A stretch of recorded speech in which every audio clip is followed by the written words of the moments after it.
for the success of the union budget. Thank you, sir. धन्यवाद वासिम साहब।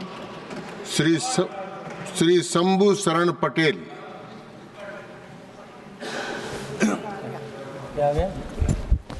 धन्यवाद उपसभापति महोदय, आपने मुझे बजट पर बोलने का मौका दिया है, इसके लिए मैं आपका हृदय से आभारी हूं, आपका आभार व्यक्त करता हूं। महोदय, मैं पूरे बिहार के 14 करोड़ जनता की ओर से माननीय प्रधानमंत्री जी को के नेतृत्व वाली सरकार के तीसरे कार्यकाल के उनके प्रथम आम बजट के लिए धन्यवाद देता हूं, साधुवाद देता हूं कि आपने बिहार के 14 करोड़ जनता की आकांक्षाओं को पूरा करने हेतु इस आम बजट में बहुत से प्रावधान किए हैं, एक्स्ट्रा पैकेज दिया है। इसके लिए आपको और आप हमारी वित्त मंत्री श्रीमती निर्मला सीतारमण जी को साधुवाद और धन्यवाद देता हूं। महोदय, कुछ महीने पहले बिहार के अति पिछड़ों के मसीहा, अति पिछड़ों के लाल, गुदरी के लाल, बिहार के पूर्व मुख्यमंत्री आदरणीय कर्पूरी ठाकुर जी को प्रधानमंत्री जी ने भारत रत्न देने का काम किया है। इसके लिए मैं पूरे अति पिछड़ा और पिछड़ा समाज की ओर से माननीय प्रधानमंत्री जी को धन्यवाद देना चाहता हूं। महोदय, मैं वित्त मंत्री निर्मला सीतारमण जी, उनके वित्त राज्य मंत्री, उनके अधिकारियों को भी हृदय से धन्यवाद देता हूं कि आपने 140 करोड़ भारतीयों के आकांक्षाओं को पूर्ण करने एवं मध्यम वर्ग को पूर्ण राहत देने, समाज के सभी वर्गों की रक्षा करने एवं भारत को 2047 तक विकसित राष्ट्र बनाने एवं सशक्त, समावेशी, सर्वस्पर्शी और राष्ट्र प्रथम की भावनाओं से ओतप्रोत बजट जो है इस सदन में पेश किया है। महोदय, अभी कुछ देर पहले मैं सुन रहा था, हमारे कांग्रेस के बड़े भाई, कांग्रेस के सांसद हैं जो पूर्व में केंद्र में मंत्री भी रहे हैं, अखिलेश जी, वो कह रहे थे, अभी सदन में नहीं है, वो कह रहे थे कि बिहार में इस तरह सदस्य वो सदन में नहीं है, लेकिन सदन के में नहीं है सर। सदन का नियम ये है सर कि जो वक्ता बोले जी, उसको कम से कम उसके बाद में जो दूसरा वक्ता बोले तब तक उसको सदन में रहना चाहिए, ये संसदीय परंपराओं में है। आप बात करिए। जी जी बोलिए। ठीक है सभापति, ठीक है उपसभापति महोदय, मैं बिहार जैसे आकांक्षी राज्य से आता हूं महोदय। 2005 के पहले बिहार में 50 वर्ष, लगभग 50 वर्षों तक यूपीए की सरकार ने वहां शासन किया, जिसमें कांग्रेस ने सबसे अधिक शासन किया, और 90 से 2005 के दशक में आरजेडी का शासनकाल रहा। उसमें कांग्रेस और कम्युनिस्ट जो है साथ मिलकर बिहार में सरकार चलाती थी महोदय।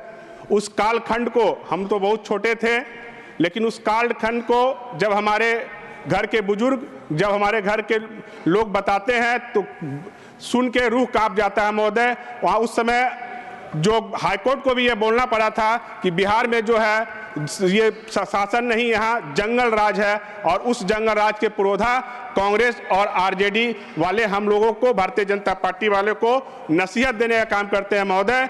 2005 के पहले पूरा बिहार का 38 जिला लगभग जो है ये उग्रवाद, नक्सलवाद, जातिवाद, जातीय नरसंहार और क्या कहते हैं संगठित अपराध के लिए जाना जाता था महोदय।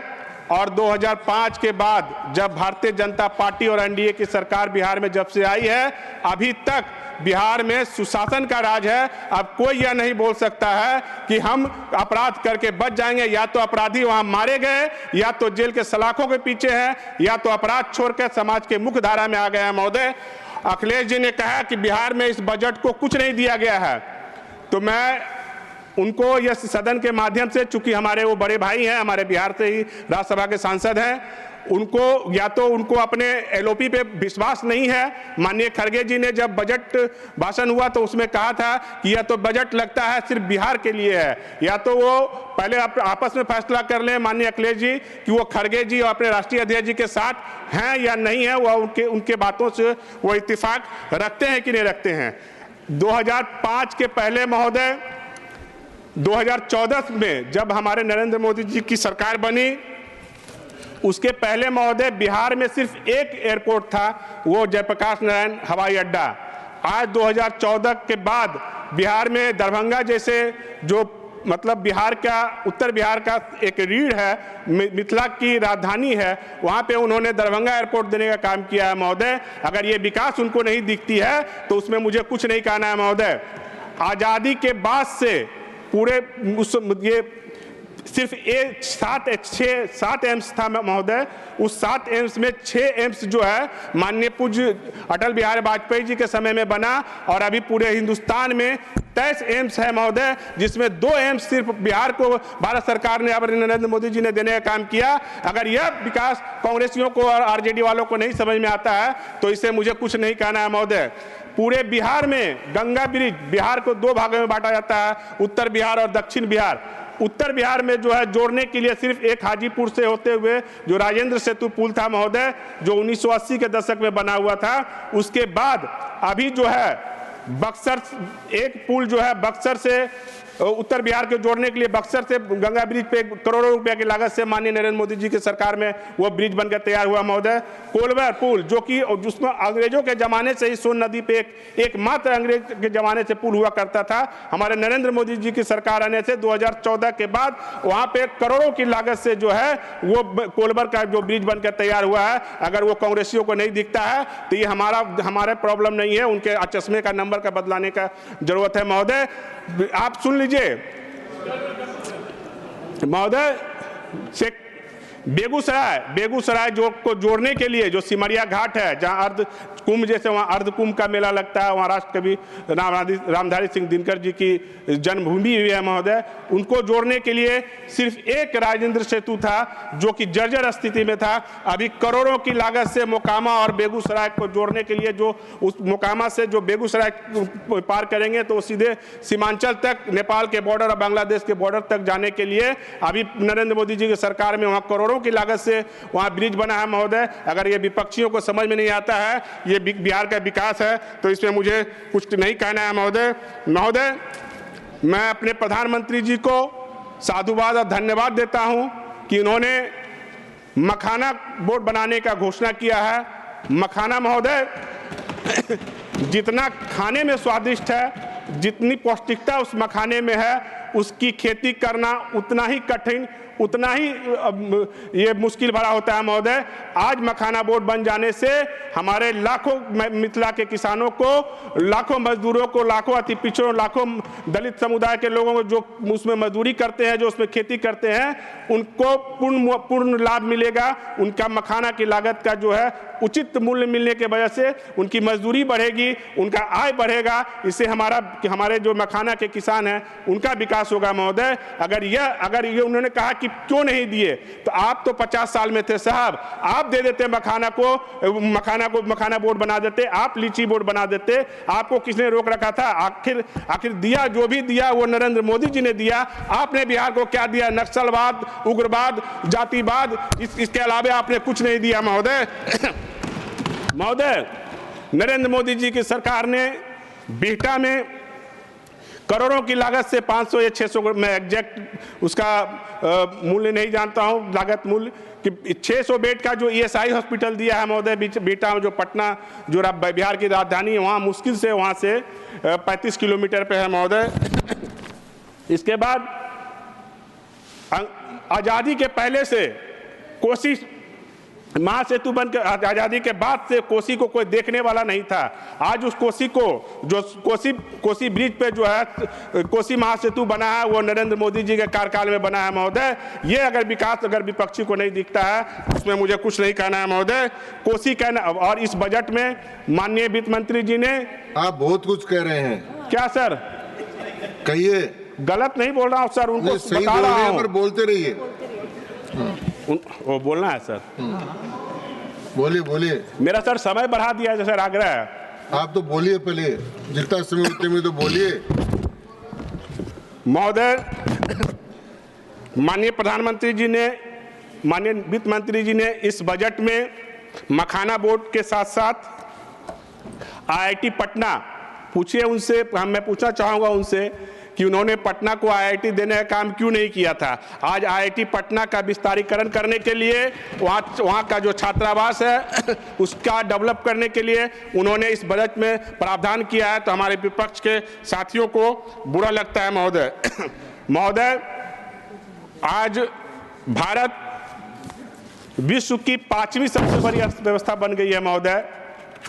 अगर वो देख नहीं पाते हैं तो ये उनका कसूर है महोदय। मैं छोटा सा संक्षिप्त विवरण जो है, जो हमारे नरेंद्र मोदी जी के कालखंड में हमारे बिहार के लिए जो उन्होंने पैकेज और जो विकास का कार्य जो देने का कार्य किया, मैं उसको संक्षिप्त में मैं इस 10 वर्षों में मैं अपनी सरकार की उपलब्धियों को बताना चाहूँगा महोदय।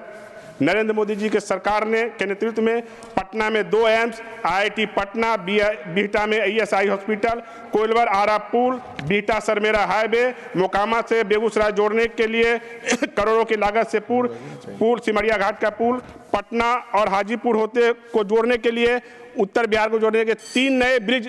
सर, मैं आग्रह है सर, मैंने अपने एमओएस से आग्रह किया है महोदय, मुझे दिया जाए। पहली बार मैं बजट पे बोल रहा हूँ महोदय। आप समाप्त करें। हाँ, 5 मिनट सर, 5 मिनट समाप्त करें। मेरे आगे का किसी भाषण में मेरा काट लीजिएगा सर। 5 मिनट मुझे बोलने दीजिए सर, प्लीज। यहाँ गुणा भाग नहीं होता है, आप तो बोलिए। समाप्त करिए जल्दी। महोदय, हमारी नरेंद्र मोदी जी की सरकार ने गंगा ब्रिज पे 4 नए पुल देने का काम किया है, जो उत्तर बिहार को जोड़ेगा महोदय। अगर ये सब विपक्ष को नहीं समझ में आता है तो मैं कुछ नहीं कर सकता हूं महोदय। मैं 5 मिनट आपसे इसलिए लिया, उन्होंने कुछ कर रहे हो, का बहुत अपमान किया है। एक काव्य के जरिए मैं अपने बिहार का बखान विपक्षियों को करना चाहता हूं महोदय। माननीय सभापति महोदय के द्वारा करिए। हाँ, करिए। जिस तरह से कांग्रेस और विपक्ष के पार्टियों के नेताओं ने हमारे बिहार का उपहास किया है, जिस आरजेडी और कांग्रेस के ने मिलकर 50 वर्षों तक शासन करने के बाद भी हमारे बिहार को विनाश की ओर ढकेला था, उस बिहार के बारे में स्पेशल पैकेज देके माननीय प्रधानमंत्री जी ने अगर उसको बढ़ाने का काम करने का प्रयास किया तो उन्होंने कहा ये बिहार का बजट है, बिहार का उपहास किया और आरजेडी वालों ने उसको सपोर्ट किया। मैं बताना चाहता हूं कि मैं क्या हूं और मैं बिहार क्या है। हाँ, मैं बिहार हूं। मैं जनक जननी सीता मैया की जन्मस्थली पुरौरा धाम हूँ, सीतामढ़ी हूँ। हाँ, मैं बिहार हूँ। हाँ, मैं बिहार हूँ। मर्यादा पुरुषोत्तम भगवान श्री राम का ससुराल हूँ। हाँ, मैं बिहार हूँ। गुरु विश्वामित्र जी की धरती और भगवान प्रभु श्री राम और लक्ष्मण जी का पहला पाठशाला बक्सर हूँ। हाँ, मैं बिहार हूँ। रुकिए महोदय, अभी टोकिएगा नहीं। भगवान गौतम बुद्ध की ज्ञानस्थली हूँ, मैं बिहार हूँ। दुनिया को अहिंसा और मानवता का पाठ पढ़ाने वाले भगवान। 1 मिनट सर, 1 मिनट प्लीज। समाप्त करें। 1 मिनट, मेरा 15 मिनट नहीं हुआ सर। 15 मिनट नहीं हुआ सर। नहीं, बोलने दीजिए सर, मेरा इमोशन बोला। बोलिए ना आप। माननीय सदस्य समाप्त करें। मैं 1-2 मिनट में समाप्त कर दूंगा। बोलिए ना आप। समय बिना भेदभाव की मानवता की रक्षा करने वाले सिख धर्म के 10वें धर्म गुरु गोविंद सिंह महाराज जी का धरती हूं, मैं बिहार हूं। माननीय सदस्य समाप्त करें। पूरे सनातनियों के पूर्वजों का श्री राजीव शुक्ल न समाप्त करें। समाप्त हो आपका भाषण। धन्यवाद उपसभापति जी, श्री राजीव शुक्ल। अवसर देने के लिए बहुत बहुत धन्यवाद आपका। मैं वित्त मंत्री निर्मला सीतारमण जी को